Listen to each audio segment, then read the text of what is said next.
എടയാറിലെ തീപിടുത്തത്തിൽ തൊഴിലാളി മരിച്ച സംഭവത്തിൽ അസിസ്റ്റന്റ് കളക്ടറുമായുള്ള ചർച്ചയ്ക്കൊടുവിൽ തീരുമാനം. 15 ലക്ഷം രൂപ നഷ്ടപരിഹാരം നൽകാനാണ് തീരുമാനം.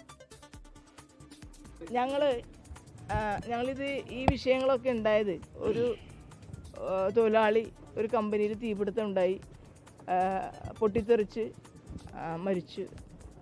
ഇപ്പോഴും നമ്മുടെ ബോഡി ഇവിടെ റോട്ടിലാണ്. അതിൻ്റെ ക്രിമേഷന് ഇപ്പോൾ നമ്മൾക്ക് പോകണം. അതിനുള്ള ഏർപ്പാടുകൾ ഉണ്ടായിട്ടുണ്ട്. ഡെപ്യൂട്ടി കളക്ടർ നമ്മൾ ഈ ബോഡി ഇവിടെ വന്നതിന് ശേഷമാണ് വന്നു സംസാരിച്ചു. പ്രശ്നങ്ങളിൽ ഒരു തീരുമാനമുണ്ടായി. അപ്പോൾ 15 ലക്ഷം രൂപ അടിയന്തരമായി ഇവർക്ക് കോമ്പൻസേഷൻ കൊടുക്കാമെന്നും അത് 3 ചെക്കായിട്ട് കൊടുക്കാമെന്നും ഒരു ചെക്ക് ഇപ്പോൾ തന്നെ ഹാൻഡ് ഓവർ ചെയ്തു. ചൊവ്വാഴ്ച ബാക്കി 2 ചെക്ക് ലേബർ ഡിപ്പാർട്ട്മെൻറ്റിൽ ഹാൻഡ് ഓവർ ചെയ്യാമെന്നും തീരുമാനമായിട്ടുണ്ട്. അതിൻ്റെ എഗ്രിമെൻറ്റ് എഗ്രിമെൻറ്റ് കൊച്ചിയിൽ നിന്ന് ലിഡിയ ജേക്കബ് ചേരുന്ന വിശദാംശങ്ങളുമായി. ലിഡിയ, ഏറെ നേരം അവിടെ പല രീതിയിലുള്ള സംഘർഷവും ഒക്കെ തന്നെയായിരുന്നു. സർക്കാർ പ്രഖ്യാപിച്ച് നഷ്ടപരിഹാരം ഉയർത്തണമെന്നാവശ്യപ്പെട്ടായിരുന്നു അവിടെയെല്ലാം സംഘർഷവും പ്രതിരോധവും ഒക്കെ തന്നെയുണ്ടായിരുന്നു. ഇപ്പോൾ ചർച്ച സമവായത്തിലേക്ക് എത്തിയോ? എന്തൊക്കെയാണ് പുതിയ വിശദാംശങ്ങൾ? സൂര്യ, ഏകദേശം 4 മണിക്കൂറോളം നീണ്ടുനിന്ന ചർച്ചയ്ക്കൊടുവിലാണ് സമവായത്തിലേക്ക് എത്തിയിരിക്കുന്നത് എന്നുള്ളതാണ്. ഏകദേശം വൈകുന്നേരം 6 മണിയോടെ തുടങ്ങിയ വലിയ പ്രതിഷേധ പരിപാടികളായിരുന്നു. അത് ഇപ്പോൾ ഏകദേശം അവസാനത്തിലേക്ക് എത്തിയിരിക്കുകയാണ്. 15 ലക്ഷം രൂപ കമ്പനി കൈമാറാനാണ് തീരുമാനിച്ചിരിക്കുന്നത്. അത് 3 ഗഡുക്കളായാണ് കൈമാറുക. ആദ്യ ഗഡു ഉടൻ തന്നെ അടിയന്തരമായി നൽകും. അതിനുശേഷം 2 ഗഡു ലേബർ ഓഫീസ് വഴി നൽകാനാണ് നിലവിൽ തീരുമാനിച്ചിരിക്കുന്നത്.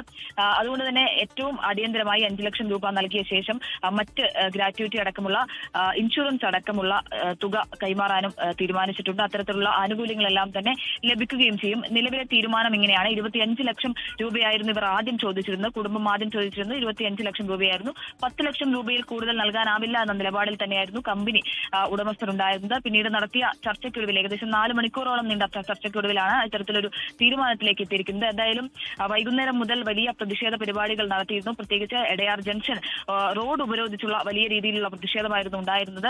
മൃതദേഹം, മരിച്ച തൊഴിലാളിയുടെ മൃതദേഹം അടക്കം കൊണ്ടുവന്ന റോഡിൽ വെച്ച് വലിയ രീതിയിലുള്ള പ്രതിഷേധം. സ്ത്രീകളും കുട്ടികളും അടങ്ങുന്ന സംഘം, അതായത് തൊഴിലാളികൾക്കൊപ്പമുള്ള മറ്റ് തൊഴിലാളികളടക്കമുള്ള ആളുകൾ വന്ന് വലിയ പ്രതിഷേധവും കാര്യങ്ങളും ഒക്കെ നടത്തിയ ശേഷമാണ് ഇപ്പോൾ ഒരു സമവായ ചർച്ചയിലേക്ക് എത്തുന്നതും പിന്നീട് 8 മണിയോടെ അസിസ്റ്റന്റ് കളക്ടർ എത്തി ഒരു സമവായത്തിലേക്ക് ആവുകയും ചെയ്തത്. ഏതായാലും 15 ലക്ഷം രൂപ എന്നുള്ളതാണ് ഏറ്റവും അവസാനം തീരുമാനിച്ചിരിക്കുന്നത്.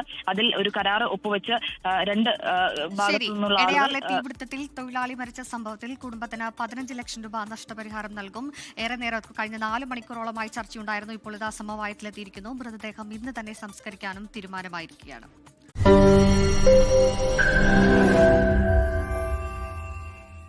ലോകത്തെവിടെയായാലും ഏത് സമയത്തും 24 വാർത്തകളും ഓഗ്മെന്റഡ് റിയാലിറ്റി പാക്കേജുകളും എക്സ്പ്ലെയിനറുകളും വിശദമായി കാണാൻ ഞങ്ങളുടെ യൂട്യൂബ് ചാനൽ നിങ്ങൾക്ക് സബ്സ്ക്രൈബ് ചെയ്യാം.